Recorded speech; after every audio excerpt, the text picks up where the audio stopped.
he will come and Allah subhanahu wa ta'ala say, okay, through my fadl, through my mercy, you enter into paradise.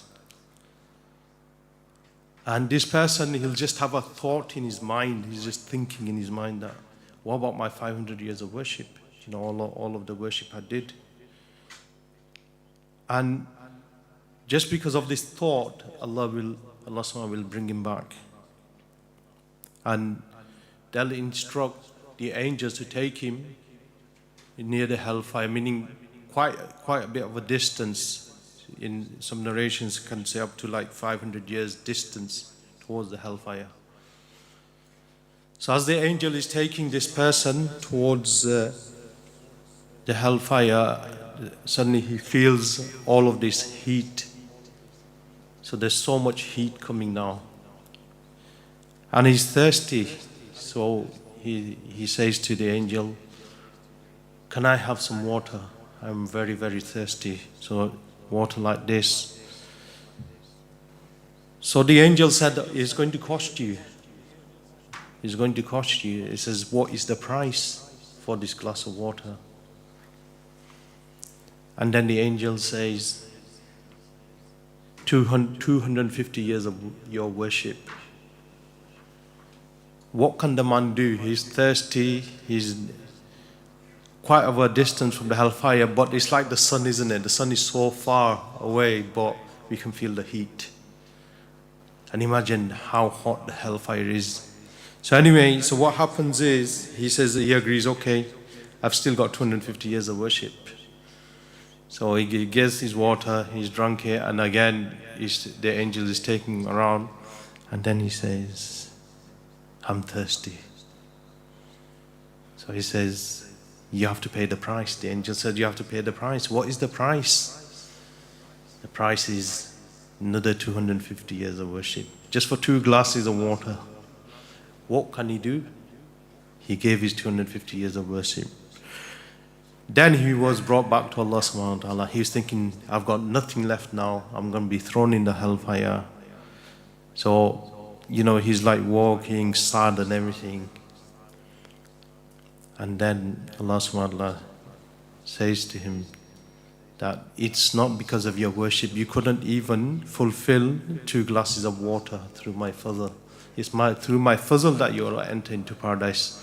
O my servant, enter into my paradise through my fazl. So he understood his mistake, he rectified his intention, and then he entered into paradise. So none of us will enter into paradise through our worship,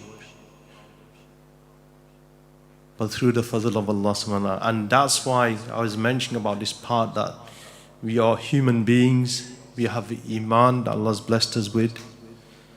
We are in the Ummah of Rasulullah sallallahu alaihi wasallam. We have a great teacher with Hasab who is teaching us. This is all through the fazl of Allah subhanahu wa ta'ala. And we should give thanks to Allah. When in the Quran it's been mentioned that many people will be ungrateful to Allah subhanahu wa ta'ala. So we should give thanks to Allah. Every day we should give thanks to Allah for His fazl.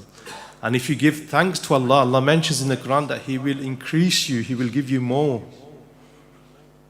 It's so easy, isn't it? But what we do is we forget. We are neglectful, we forget completely. We think that the blessings that we have is our right. I worked for it, I went to work, I did my 40 hours, I did my 60 hours, and this is my money. And we forget who is giving you the money in the first place, who has created the means, who has given you the energy in your body. We forget all of this. And then we attribute that to our own self, that it's because of us. It's not because of you. It's not because of you, because it's the fazl of Allah subhanahu wa ta'ala. So anyway, inshallah, we'll go towards the hadith of Bukhari on the Day of Judgment. The Prophet ﷺ said, a person will not be able to move until he answers 5 questions on the Day of Judgment. Now let's talk a little bit about the Day of Judgment. Day of Judgment is a time for people who, especially in this world, who have been oppressed. So people have been oppressed, then they get the opportunity to get their rights back or get their revenge, as they say. So the day of judgment is there, and people will be crying.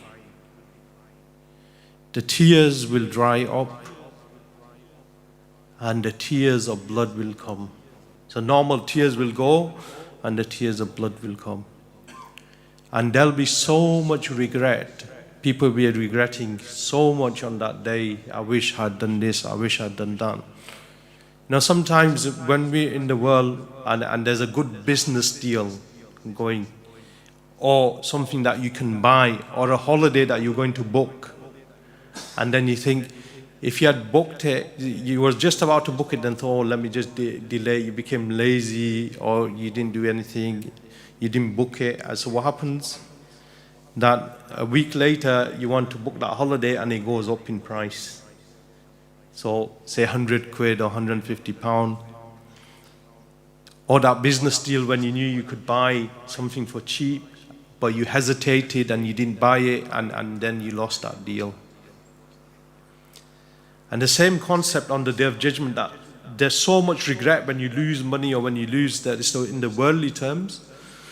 But in the hereafter, there'll be even more regret. Even more regret, that people want to eat their hands out of regret. And now we just bite our nails, but people will just eating their hands out of complete regret. And people will be suffering so much that they like trying to kill themselves, like using knives and everything. But once you leave this world, then there's no dying in that sense. And then people will be drowning in sweat according to what they have done here. And this is all reality, and people will run away from each other. That your best friend, or he's my best friend, or he's my cousin, he's my brother, he's my sister. All of these people won't be there for you. They'll be running away from you. They'll be running, they'll be worried about themselves. So they'll be running so far away from you. And each one will be looking, people will be looking for that one deed. And that one deed to enter into paradise. Maybe they are short on one deed, and they'll be looking for one deed. But that one deed is not there. Nobody will give it. Even your own parents will go. Only the ones who you were connected for the sake of Allah subhanahu wa ta'ala, only they will help you. So, that day is definitely going to come for all of us. And we have to get prepared for that day. Because if you do not prepare here, then it's going to be a disaster there. So for example, somebody is going for an exam, he's going for a test, a driving test. Or he's got university exam or school exam. And he's just chilling on his PlayStation, chilling out with his mates, going to eat. And the time is coming nearer and nearer, because you know what we think, well, something like, for example, when we book a holiday, say 6 months away, we think 6 months is a long time, and boom, before you know it's already there. And same with the exams. We think that it's a long time, I've got so much time to prepare. And then what happens is that when it comes, it just comes like this. Where's the 6 months gone? It's gone. So these people who are preparing their exams, I've lost the point. So anyway, so these people who are preparing their exams, can somebody remind me of the point? Yeah, preparing for death. Yeah. So these people who are preparing for exams, but if they don't prepare properly, what will happen is that they will fail. The same way, if you don't prepare for our day of judgment now, then we will fail on that day as well. Definitely fail. So don't think that you have long to live. Don't think, oh yeah, I'll do it next year, I'll do it in 6 months' time. Because the people in the grave, they said the same thing. If you ask the people of the grave, if you could speak to them and say, what is your regret? How long do you think you spent the time in this world? It's in Surah Kahf. How long do you think you spent? They say a day or a part of a day. That's how it felt. A day or a part of a day. So just think, if the people in the Quran it's been mentioned that it's a day or a part of a day, and we think we have a long life. We think we still have so much to do in life, so much money to earn, so many things to do. Anyway, back to that day. Then the hellfire will be brought towards on the day of judgment. The hellfire will be there. And there'll be 70,000 chains holding the hellfire back. And under each chain there'll be 70,000 angels holding each. So 70,000 chains, under each chain 70,000 angels holding the hellfire back. Why does it want to, what does it want to do, the hellfire? He wants to consume. It's a living thing. It's not a place, it's a living thing. So he wants to consume all of the people who have disobeyed Allah subhanahu wa ta'ala. So he wants to have a go. You know, like when two people are fighting and they say, well, let me punch him, and then these people around you, then they hold you back. No, don't hit him. Well, it's really, if you really wanted to punch somebody, you would do it without people holding you back. But it's just a like intimidation process. They're intimidating each other. Say, oh yeah, I can't back down. So this is holding me. No, don't hit him. No, I want to hit him. So he does it more. So anyway, but the reality of the situation on the Day of Judgment is such that the hellfire wants to consume the people who have disobeyed Allah, the ones who have not said their prayers, the ones who have disobeyed Allah, committing sin and so forth. So these are the things that will happen on that day, but he won't have permission at that time. Allah subhanahu wa ta'ala won't give him permission at that time. So then what will happen is that because now people are in such a dire state on that day that they just want to, it doesn't matter what happens to them now, they're not bothered. They just want to be thrown anywhere in the hellfire, they're not bothered. Just throw me in the hellfire, I can't take this day anymore. The day is too long and too torturous. I can't take it anymore. You know, sometimes when we're in pain, and we go to the hospital and we're in such pain, we say, just do anything, we'll get rid of this pain. So that day it'll be like that. You know, people say, get rid of it, I don't care, whatever you do. And then all of the people will run to Hazrat Adam alayhi salam. So they'll all run. They say, Hazrat Adam alayhi salam is our father, let's go to him. He will say, today I can't help you, as Allah is very angry and I'm worried about myself. So Hazrat Adam alayhi salam, he'll say, you know, I can't, I'm worried about myself. So we'll say, go to Hazrat Ibrahim alayhi salam. He's a close friend, he's the close friend of the most merciful. Go to him. Hazrat Ibrahim alayhi salam will say the same thing. And then he'll say, Hazrat Ibrahim alayhi salam, go to Hazrat Musa alayhi salam. He talked to Allah subhanahu wa ta'ala. He's a close friend of Allah. And they'll go to Hazrat Musa alayhi salam. Hazrat Musa alayhi salam will say the same thing. And then say, Hazrat Musa alayhi salam, go to Hazrat Isa alayhi salam. His soul was created by Allah subhanahu wa ta'ala. And they'll go to Hazrat Isa alayhi salam and he will say the same thing again. Do you know, in one of the past discourses, do you know how the Christians attribute Hazrat Isa alayhi salam, you know, as obviously, na'udhu billah, as his son and stuff. So they said that when on the Day of Judgment, Hazrat Isa alayhi salam will be called towards Allah subhanahu wa ta'ala. So Hazrat Isa, just by hearing his name, that Allah subhanahu wa ta'ala is calling me, all the blood will start pouring from, do you know where the hair, all the hair grows from? All the blood will start pouring from there just by hearing that Allah subhanahu wa ta'ala is calling him. Just imagine that, a prophet of Allah who is close to Allah subhanahu wa ta'ala, and he will be in so much fear, and we are not even classed ourselves as believers, but we don't have that fear at all of Allah subhanahu wa ta'ala in our hearts. Anyway, they will reach, obviously, then Hazrat Isa Islam will say, I did not say that, and then, it'll be all cleared, all the matter there. Anyway, until, what will happen is they will reach the Prophet sallallahu alaihi wasallam. They will reach the Prophet ﷺ, and the Prophet ﷺ will go up into the heavens and he will prostrate to Allah subhanahu wa ta'ala. Same as how he went in the night of Mi'raj. So he will go up into the heavens and he will do prostration, sajda.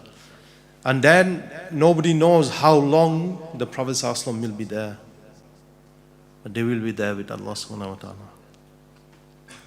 Then after a period of time, Allah will say, "O beloved, ask and it will be granted."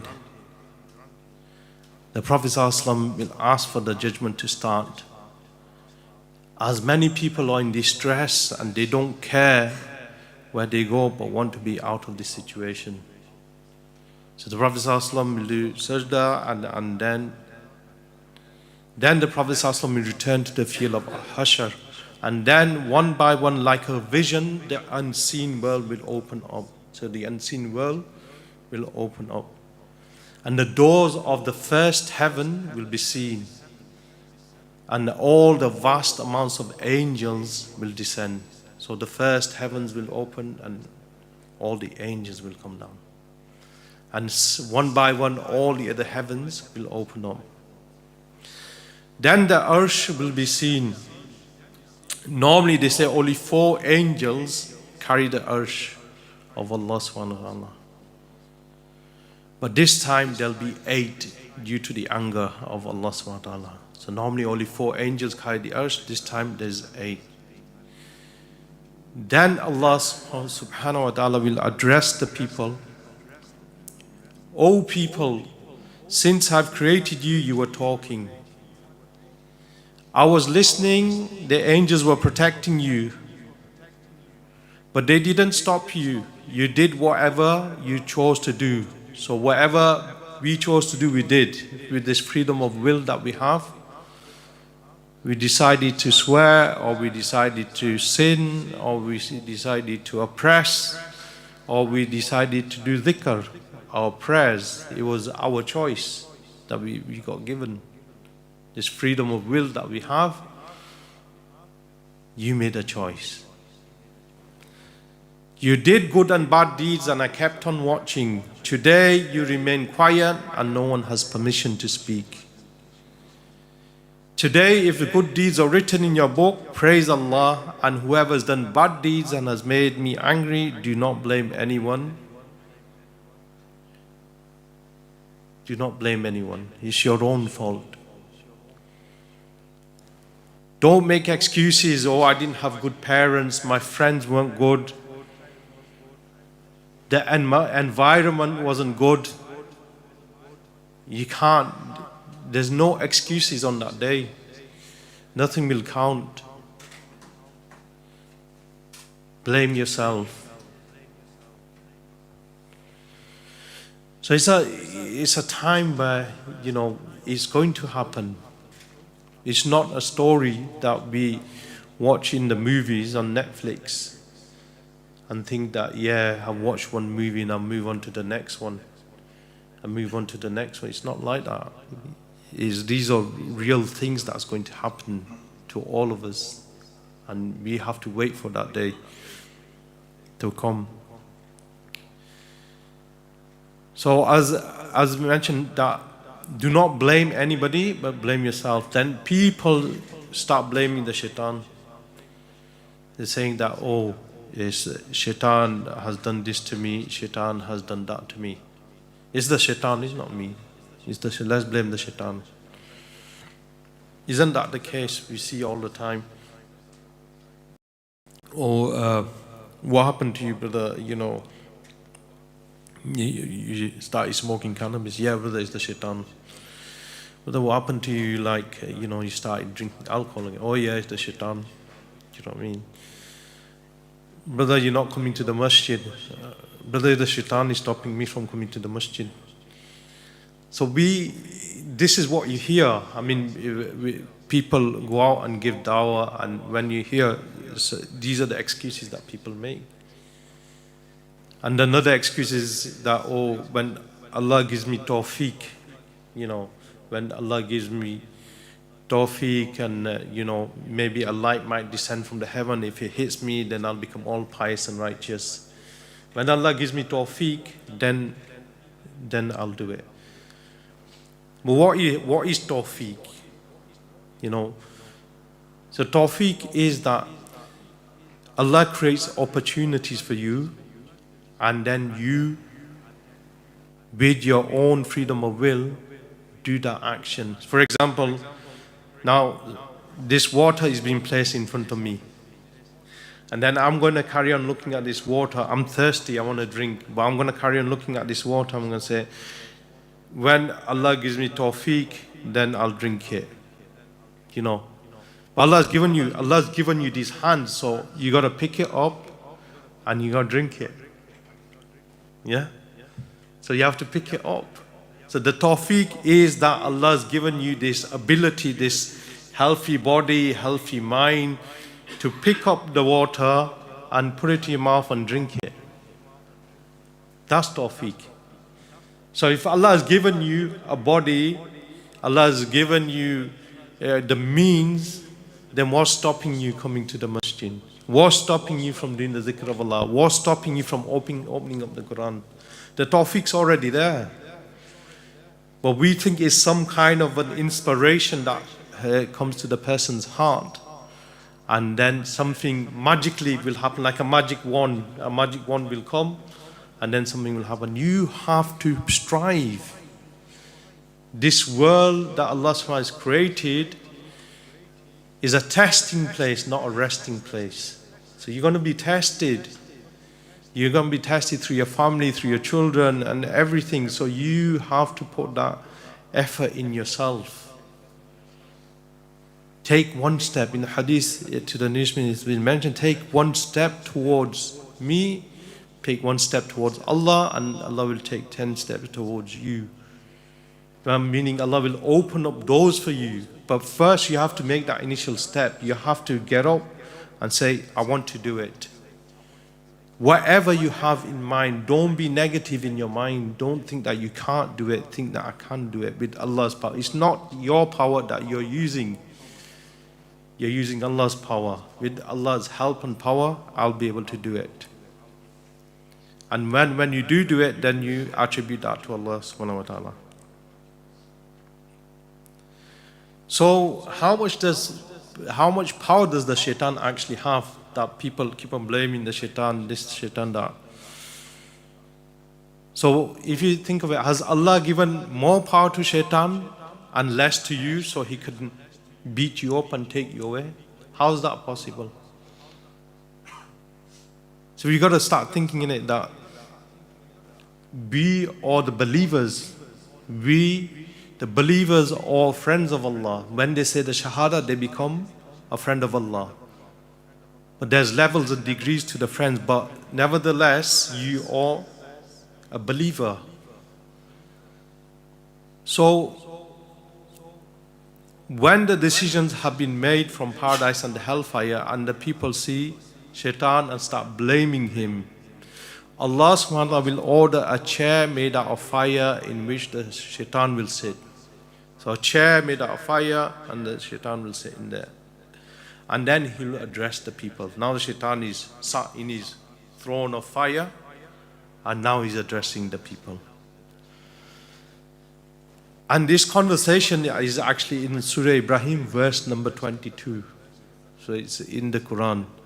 And the shaitan will say, when the matter has been concluded, indeed Allah had promised you the promise of truth. Allah promised you whatever Allah mentioned in the Quran or the Prophet ﷺ told us, this was the promise of truth. Allah has promised you and it has come, it has happened, the promise of truth. And I promised you as well.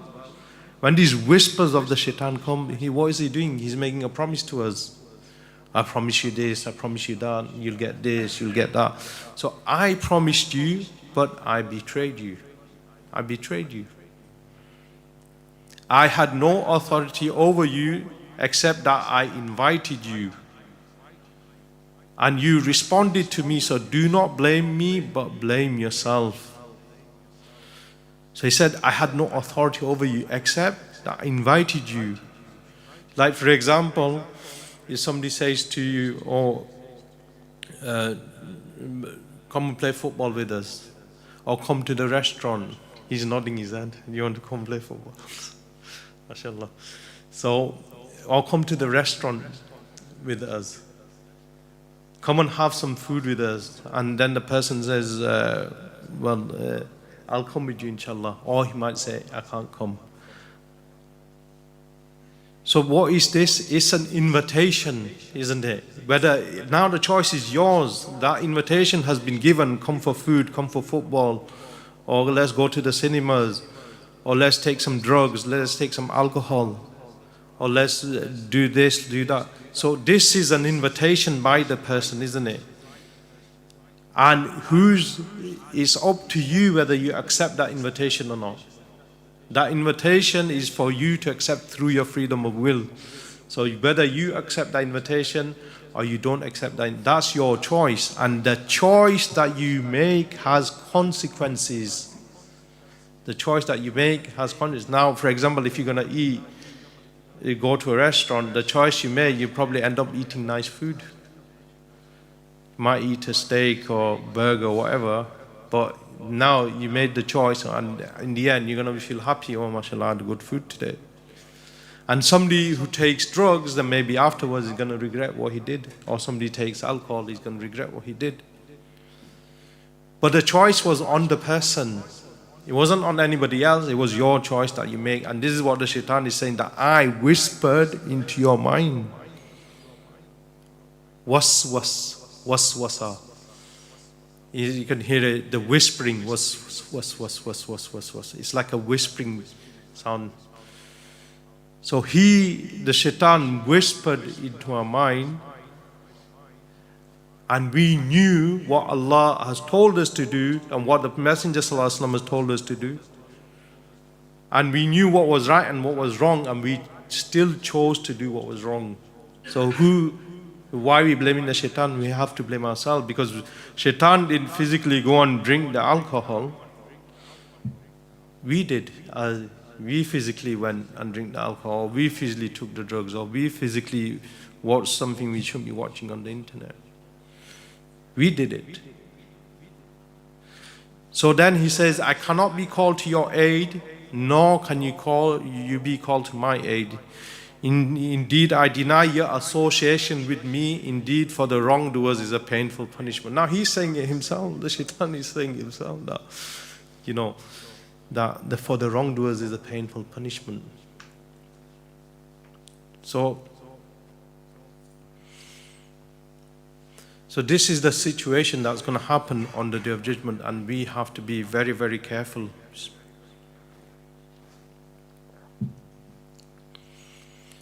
So the Prophet ﷺ mentioned, this is narrated in Tirmidhi, a person will not be able to move until he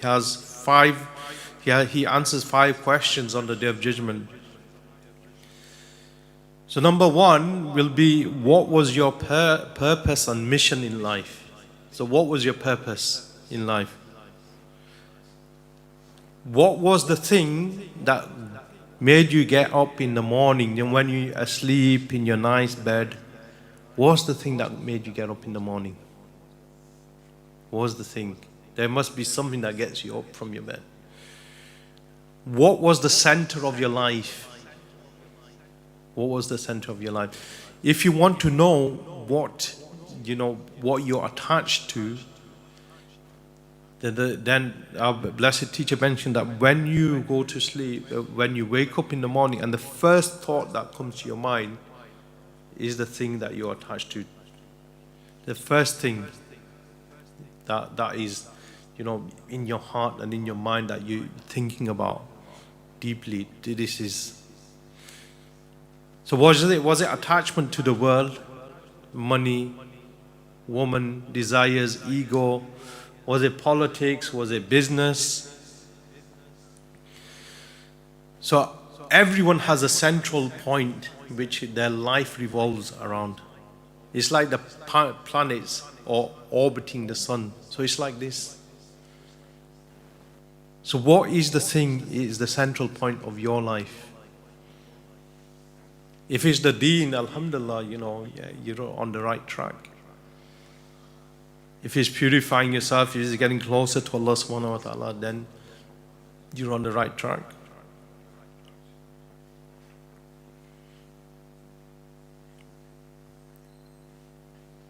So the person on the Day of Judgment will have to answer about this. What was your purpose in life?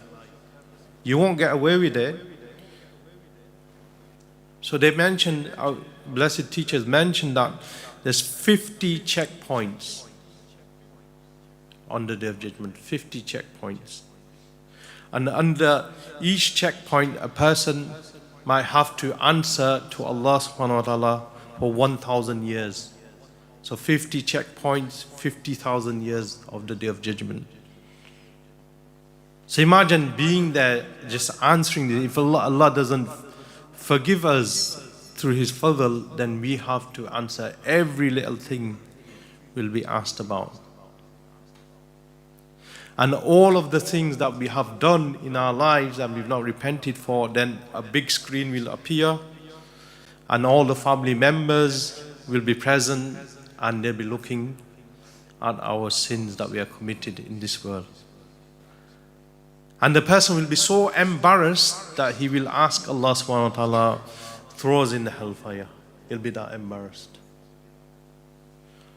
So imagine the things that we are doing today, the things we are doing, and if it was opened up to other people, say in front of the community or in front of your parents or your cousins, your family, and you'd be happy with what you're doing privately.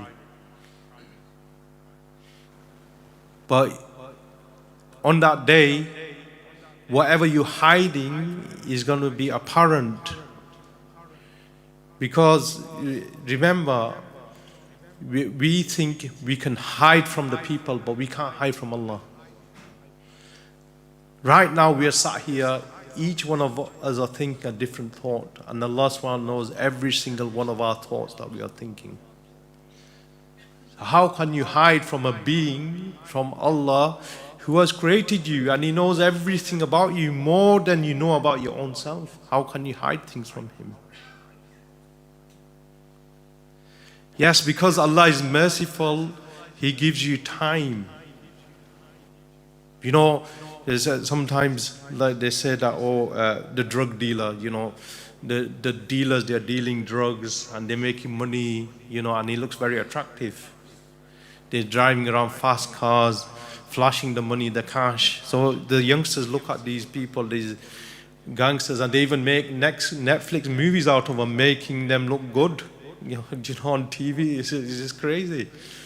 They're making the gangsters dealing drugs, and they're making him to a hero. So people look at this and they think, oh, wow, this looks attractive. But the sins that we are committing, Allah subhanahu wa ta'ala knows. And then what happens is, in one of the discourses we mentioned that they have a certain time. For example, they're doing it. And then what happens is the bombshell comes. And how does that happen? Why do these drug dealers, even the big time drug dealers, they get caught in the end? Why does that happen? Because the shaitan whispers into the minds of the police officer. So the shaitan waits for this person to get to a certain level so that he's not doing a 2-year sentence or 1-year sentence, but he gets a maximum sentence of 10, 20 years. So he whispers into the minds and of the police, and then eventually they find out that this person has been dealing drugs or whatever he's been doing. So the purpose in life, what is your purpose in life? What does your life revolve around? Is it your family? Is it your children? Is it your money? Is it your work? Is it your career? What is it? This is what you have to find out, and then you have to rectify. So the second question is the youth. When every part of your body was at its peak. So not like 60-year-olds saying, yeah, I'm still young, yeah, you know. But Allah is been mentioning in the hadith that when every part of your body, when you were at your physical peak, what did you do with your youth? Meaning in your youth, what was the central point of your life when you were young? MashaAllah, many are still young now. Many are sat in front of me. But you have to make something, because on the Day of Judgment, the youth will have a special place, a special shade, if they stay steadfast and find their purpose in life and try and get closer to Allah subhanahu wa ta'ala. So, for the elders, what was your central point? So now you got to think to yourself, when I was younger, what was the central point of my life? Were you busy making your career? So the career of this world, how long will it last? 15 to 20 years. Meaning we're not saying that don't have a career, have a good career, but don't neglect who you are. You're a Muslim and you have to do certain things. You're a Muslim, you're a believer, so you have to pray. You have to remember Allah. I'm talking about people who are making careers and they're forgetting Allah subhanahu wa ta'ala. And then, how long does that last? 15, 20 years. But what about a career which lasts forever? And that is with Allah subhanahu wa ta'ala. Or were you busy giving time to your families and forgetting Allah subhanahu wa ta'ala? Whereas the families can break down within minutes or seconds. How many divorces are just taking place continuously? Oh, I've given this for my wife, I've given that for my children, blah, blah, blah. Next thing is divorce, and the wife has taken the children, and the husband is sat on his own, and now he's on his own and he's lonely. He's got nobody to talk to. And there are many people out there in this situation on their own. They gave everything. Some even give 30, 40 years of marriage and then it ends. And 30, 40 years he sacrificed his life for his wife and children and didn't pursue the closeness of Allah subhanahu wa ta'ala. Or do you think, when the young people say, oh, don't bother telling me about religion. I'm still young, yeah, I've still got time. But no, you don't know when your time is going to end. Then it becomes too late. So when we're talking about friends, so who are your real friends?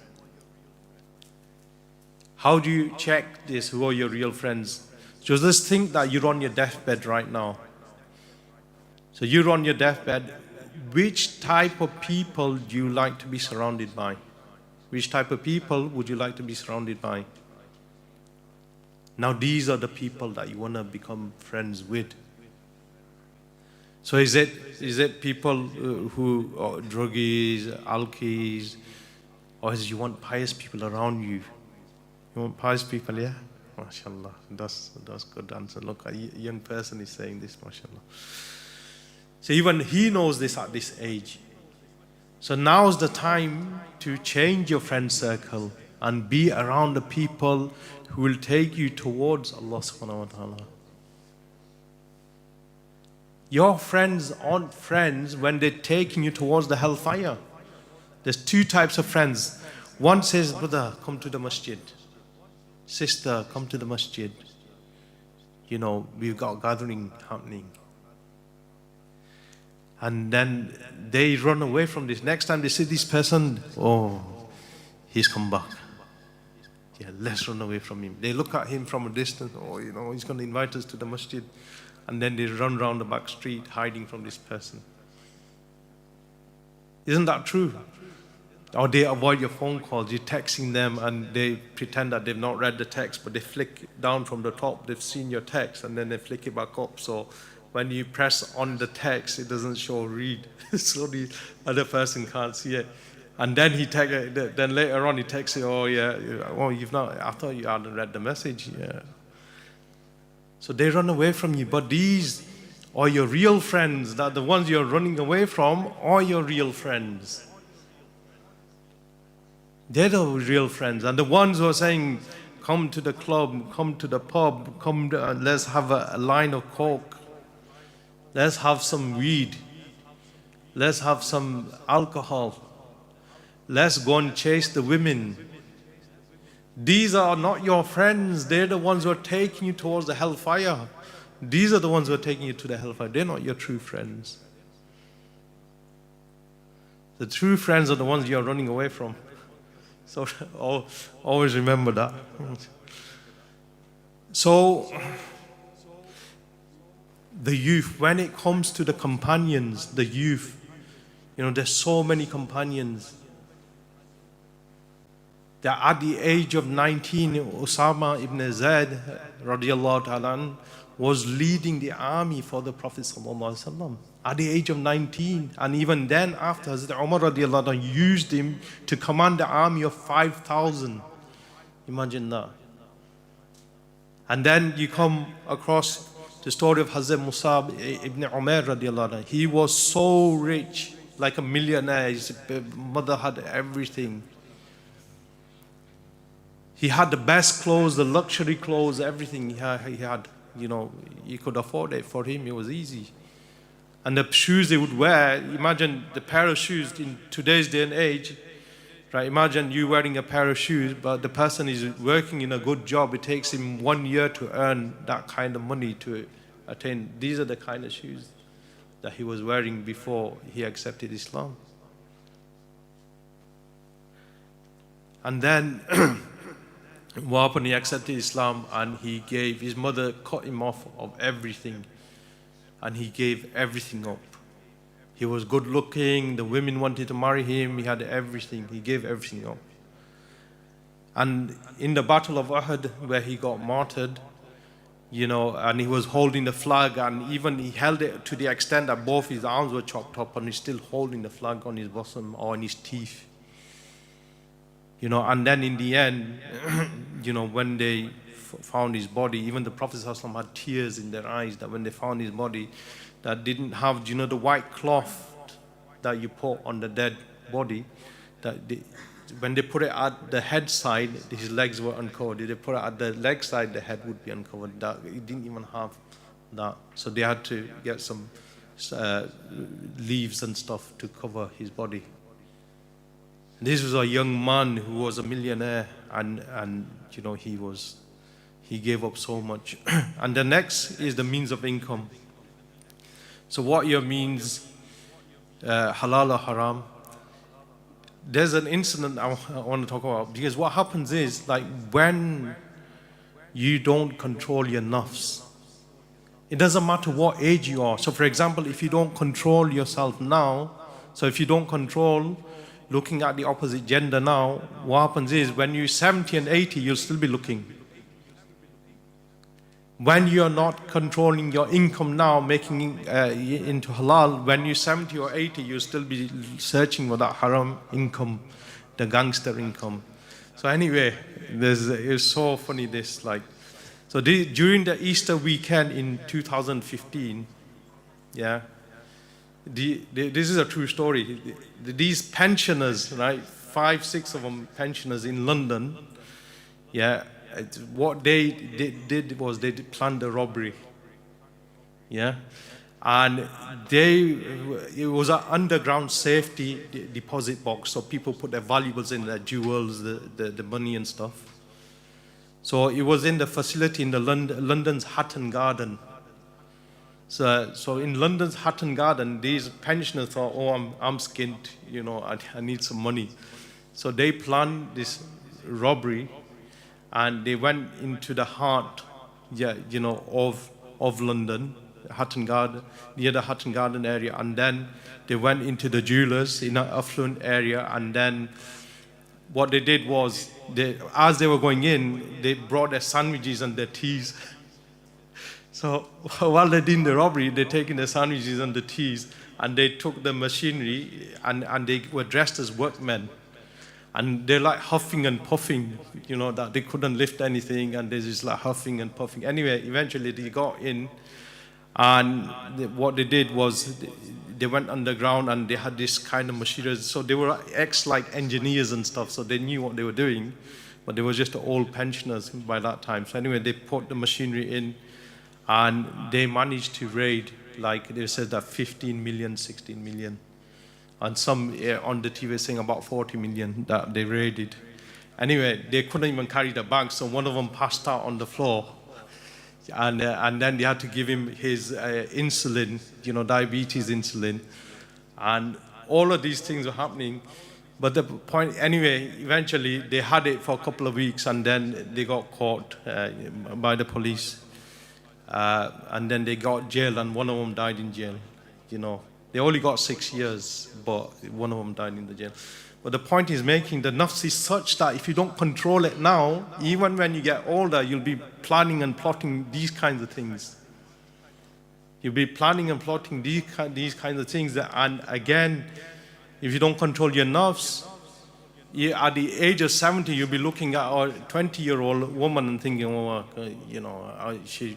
she'll be my wife, I'll do something, these things will never end. So the best way to control is to embark on the journey of purification and control yourself now, and then you can live a life free from the shackles of the shaitan, and a peaceful life where you don't need any of these things.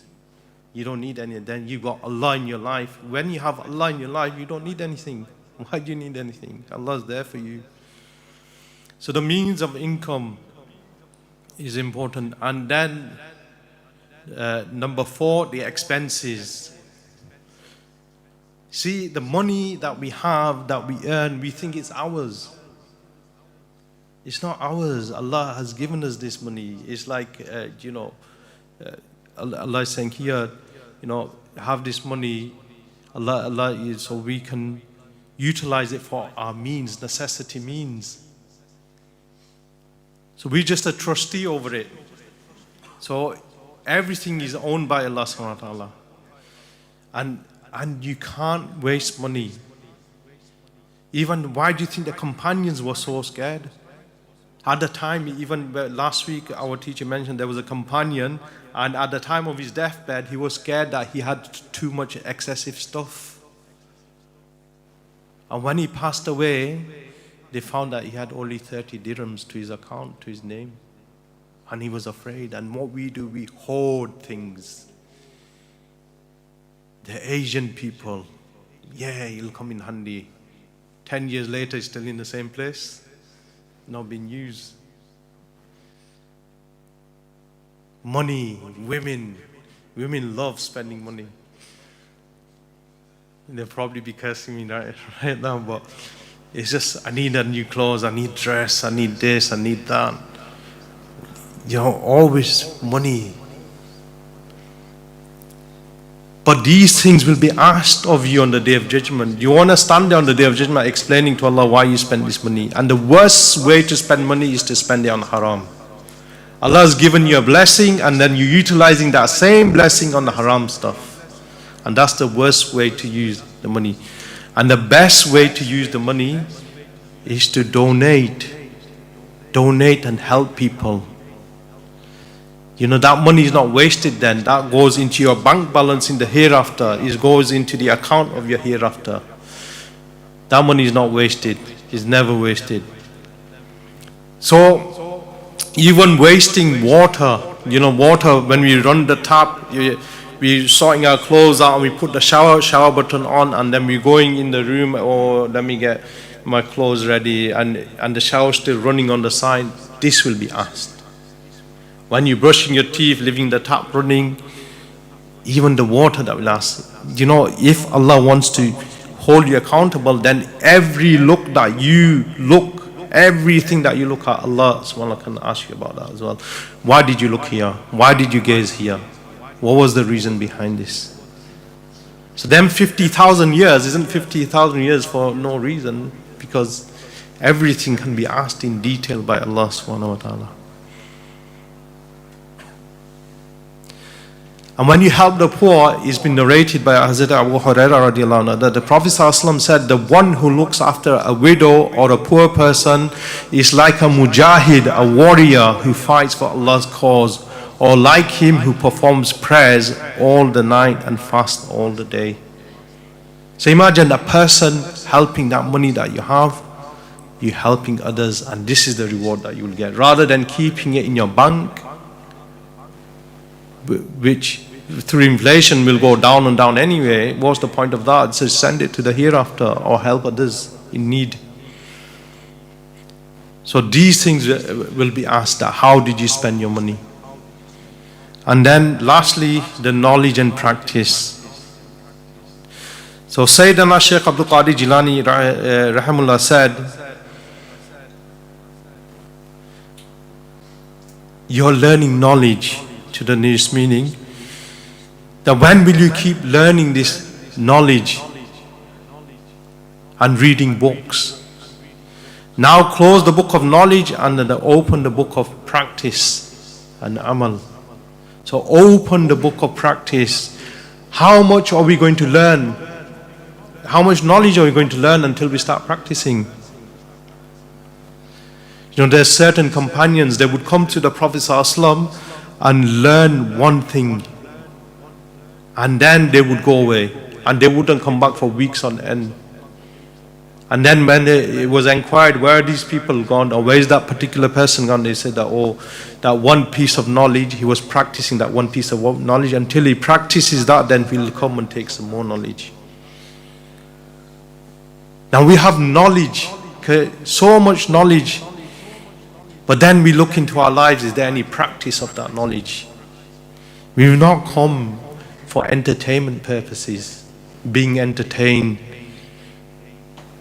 We've come so that we learn something today and take something away and think, okay, you know what, I'm going to practice this. We know what is, majority of the people knows what is right and what is wrong. What is good deeds and what is bad deeds.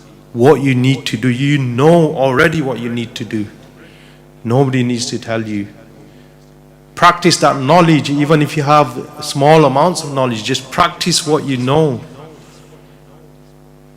Because this is, Allah subhanahu wa ta'ala is not going to ask you on the day of judgment that did you become a scholar and how much knowledge you had. And Allah subhanahu wa ta'ala will ask us that whatever you had, the knowledge that you had, how much of that did you practice? So we know that day is real and is going to come for all of us. Now if you don't make the changes now, don't wait for tomorrow, don't wait for next week. Don't wait until your life, you think that, oh, my life will get better. When my life gets better, then I'll start practicing, because that day will never come. Trust me on this, it will never come. Before that day comes, before even that day comes, you'll be in your grave before then. So, as you know that here in this center, they do teach this on how to save yourself from these questions on the Day of Judgment. And the brothers will be present here as well, inshallah. Brother Majid will mention that more, inshallah. So I finish here now. Subhanaka wa hamdik. Nashhadu an la ilaha illa anta nastaghfiruka wa natubu ilayk. Jazakallah khair to Ustaad Shabbir for Nasiya, which we can all take something from that, be that about income or the friends we keep or the purpose of life. So we really should reflect and take something away tonight. And as they mentioned, really the change should begin tonight. And really, that on the wall there is really the path that everyone needs to take. So Brother Abdul Rahman and Brother Hasnan will sit with any brothers who are new, and they can go through that path. And those brothers who know about the path and are aware of the path, ask yourselves, when's the last time you checked in with your mentor? Do you remember who your mentor is? I can see lots of people smiling now already, so that tells me something. So really, again, use this as an opportunity to book a review with your mentor. And there's obviously stars available tonight for any kind of issues that you have.